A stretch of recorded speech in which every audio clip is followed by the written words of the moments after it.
In this quick video, I'll be showing you a quick tutorial on Wise versus Revolut. Which is better for you? Let's begin.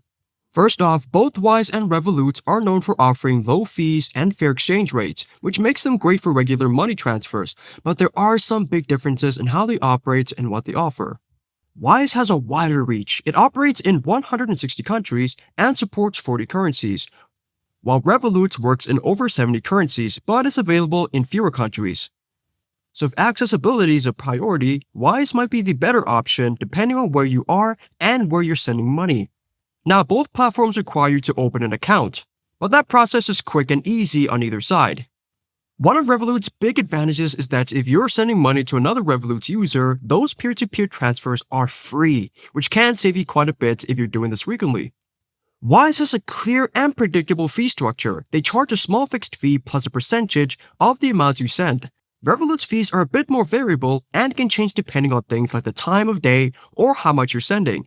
So if you like knowing exactly what you're paying every time, Wise wins in terms of transparency. Also worth noting, Revolut has fee-free currency exchange limits on certain plans, which can be useful if you're doing smaller transfers and want to avoid paying extra.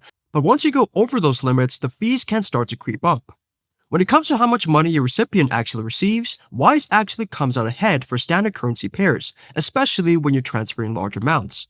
But if you're using Revolut's peer-to-peer option and both people are already on the platform, it can actually be more advantageous in certain situations. In terms of customer experience, Wise is often praised for having a user-friendly app and solid customer support. Revolut gets great reviews for its exchange rates and features, but its customer service, especially on the free plan, can be hit or miss. So bottom line, Wise is probably better for larger one-off transfers. Or if you want full clarity on fees, Revolut is great if you're doing lots of smaller peer-to-peer transfers, especially between Revolut users. But depending on where you are, what currency you're dealing with, and what kind of service you value most, fees, support, flexibility, the right choice can vary. If you want to sign up for Wise or Revolut, the links will be provided in the description. I hope this video was helpful for you and I'll see you in the next one.